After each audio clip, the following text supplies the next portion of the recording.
Para el siguiente experimento hemos colocado bicarbonato de sodio en un papel y lo vamos a envolver, como si fuera una especie de cigarro, de esta forma. Luego vamos a colocar vinagre en una botella de boca ancha.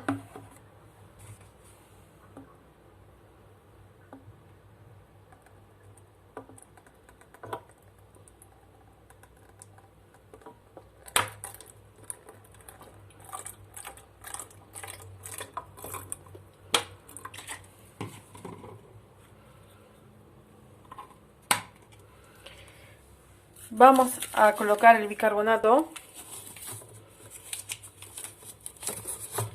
y vamos a cerrar con el globo.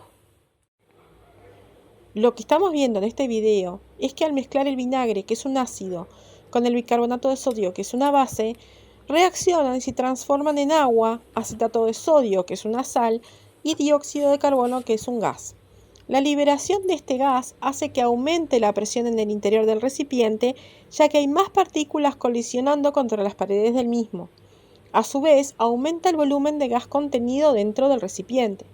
Dado que el dióxido de carbono es más pesado que el aire, permanece en la botella desplazando al aire contenido en el recipiente hacia el globo que se infla.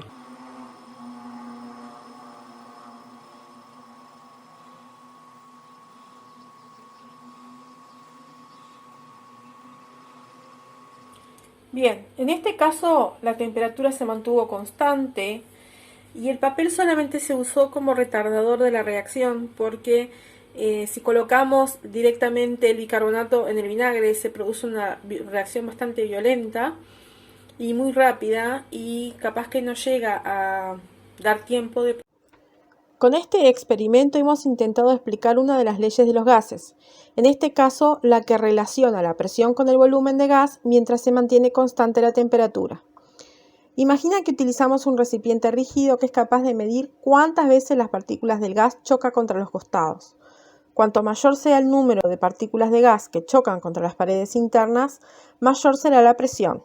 Esto se debe a que, a medida que disminuye el volumen del recipiente que contiene el gas, la distancia que viajarán las partículas antes de chocar contra las paredes será menor, a la vez que aumenta la velocidad con la que se desplazan y por lo tanto la velocidad a la que chocan. Esta disminución en la distancia hace que las colisiones sean más frecuentes.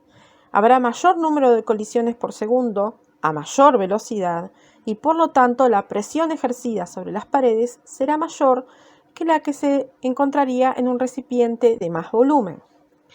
A la inversa, a medida que aumenta el volumen del recipiente, la distancia que viajan las partículas antes de chocar contra las paredes aumentará y se reducirá la velocidad con la que se desplazan las partículas. Este aumento en la distancia hace que las colisiones sean menos frecuentes.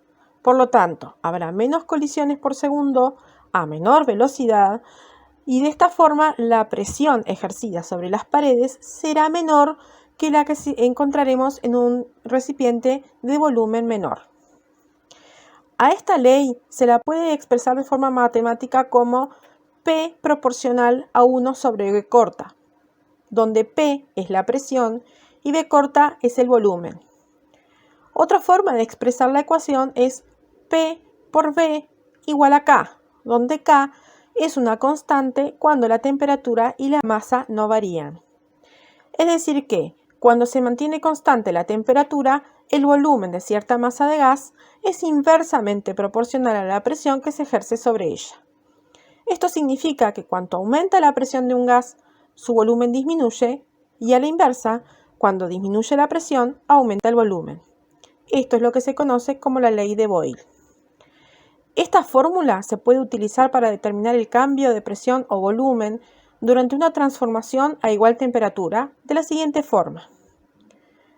P1 por V1 igual a K y P2 por V2 igual a K, de donde se puede deducir que P1 por V1 es igual a P2 por V2, siendo 1 el estado inicial y 2 el estado final, es decir que contemplamos presión y volumen del estado inicial y la presión y el volumen del estado final. En otras palabras, el producto entre la presión inicial y el volumen inicial es igual al producto de la presión final por el volumen final. De esta forma, hemos realizado una demostración de la ley de Boyle con materiales caseros.